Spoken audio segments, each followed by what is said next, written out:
नमस्कार, म पार्वता। स्वागत छ तपाईलाई नेपाल सञ्जालमा। एउटा सानो गल्ती र जीवनभरको ठूलो चिन्ता। के तपाईलाई थाहा छ, असुरक्षित यौन सम्पर्क भएपछि सही समयमा सही निर्णय लिन सकिएन भने नचाहिँदो गर्भ बस्न सक्छ। तर समयमै यो औषधि खाइयो भने गर्भ रहनबाट बच्न सकिन्छ। त्यो कुन औषधि हो त? सबै कुरा जान्नको लागि भिडियो अन्तिमसम्म हेर्नुहोला।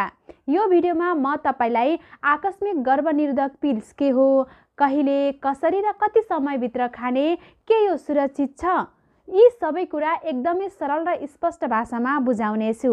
यो जानकारी हरेक महिला र हरेक जोडीका लागि महत्त्वपूर्ण छ, त्यसैले भिडियो अन्तिमसम्म नछुटाई अवश्य हेर्नुहोला।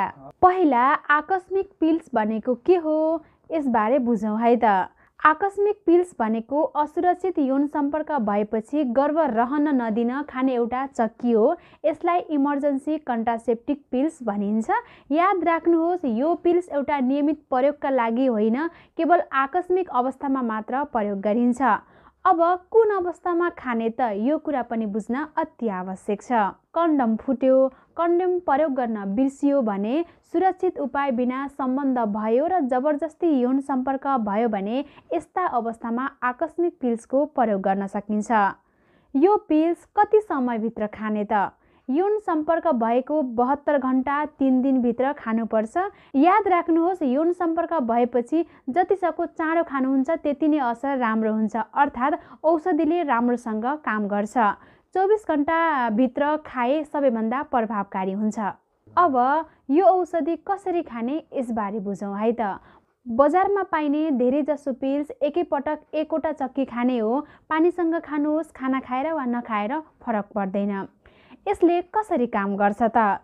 आकस्मिक पिल्सले अन्डा निस्किन ढिला गराउँछ, शुक्राणु र अन्डाको भेट हुन दिँदैन र गर्भ बस्नबाट रोक लगाउँछ।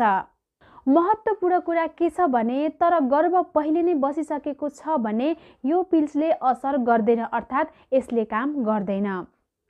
अब यसका साइड इफेक्टहरू के छन् त, यसबारे बुझौँ है त। केही महिलामा वाकवाकी हुने, बान्ता हुने, टाउको दुखाइ, चक्कर र महिनावारी ढिलो चाँडो हुने हुन्छ। यी असरहरू सामान्य रूपमा देखिन्छन्, तर प्राय जसो 1-2 दिनमै आफै ठिक हुन्छन्। अब यदि पिल्स खाइसकेपछि महिनावारी आएन भने के गर्ने त? 7 दिनभन्दा बढी महिनावारी आएन भने प्रेग्नेन्सी टेस्ट गर्नुहोस् र स्वास्थ्यकर्मीलाई देखाउनुहोस्। अब अर्को कुरा, के यो औषधि बारम्बार खान मिल्छ त? धेरैजनाको प्रश्न पनि हुन्छ। यसको सिधा उत्तर हो, मिल्दैन। बारम्बार खाँदा महिनावारी गडबडी हुने, हर्मोनमा समस्या र शरीर कमजोर हुन सक्छ। नियमित गर्भनिरोधका लागि कन्डम, नियमित खाने पिल्स, डिपो, आयोसिड जस्ता सुरक्षित उपाय अपनाउन सक्नुहुन्छ। अब यो औषधि कसले खान मिल्दैन त, यसबारेमा बुझौँ। यो आकस्मिक पिल्स धेरैजसो महिलाले खान त मिल्छ, तर बारम्बार बान्ता भइरहेको छ, गम्भीर स्वास्थ्य समस्या छ भने एकपटक स्वास्थ्यकर्मीको सल्लाह लिएर मात्र खाँदा राम्रो हुन्छ। आकस्मिक पिल्स आपतकालीन सहयोगी हो, सुरक्षित हो, तर नियमित समाधानको उपाय चाहिँ होइन। सचेत रहौँ, सुरक्षित रहौँ।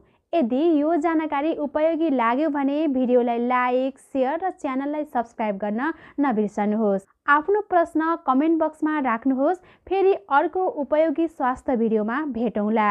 धन्यवाद। नेपाल सञ्जाल हेर्दै रहनुहोला।